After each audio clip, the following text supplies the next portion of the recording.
About 10 years ago, the British comedian David Mitchell put out a YouTube series called David Mitchell's Soapbox. And I love these short little satirical clips where he would just talk about all sorts of things. And mostly he was being rather pedantic, like complaining about the way signs are written. Humorous stuff.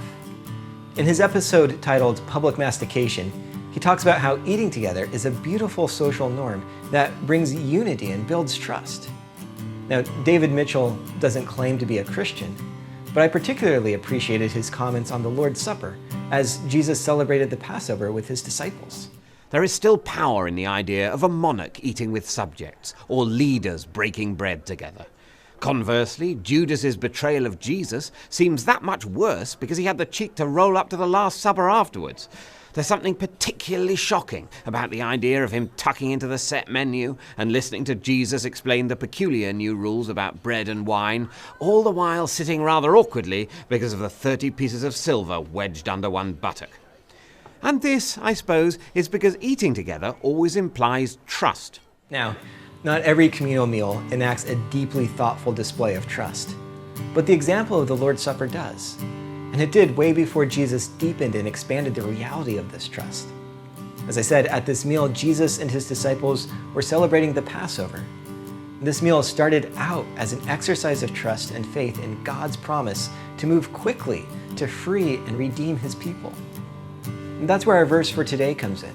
Hebrews 11:28 tells us, "By faith he," that is Moses, "kept the Passover and the application of blood so that the destroyer of the firstborn would not touch the firstborn of Israel." The Passover is described in detail in Exodus 12, and it stood as a festival, more than just one meal.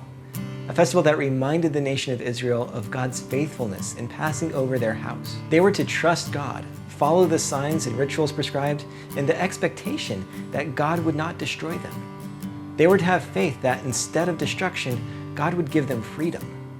And God's plan was more than just a removal of a horrible condition, that of slavery. God led them out of slavery in Egypt to the promised land, where they could worship God, be in his presence, and live out his good commandments.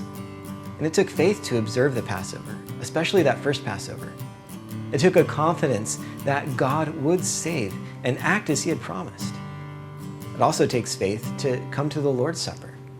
Jesus celebrated the Passover with his disciples and explained how he was the firstborn Son of God who came to be the sacrificial lamb. Jesus took the death, the punishment due for our rebellion and rejection of God. Jesus gave his blood to be the cover so that all those who believe, who live by faith, will be safe to come to God. The meal of the Passover and the meal of the Lord's Supper are demonstrations of trust.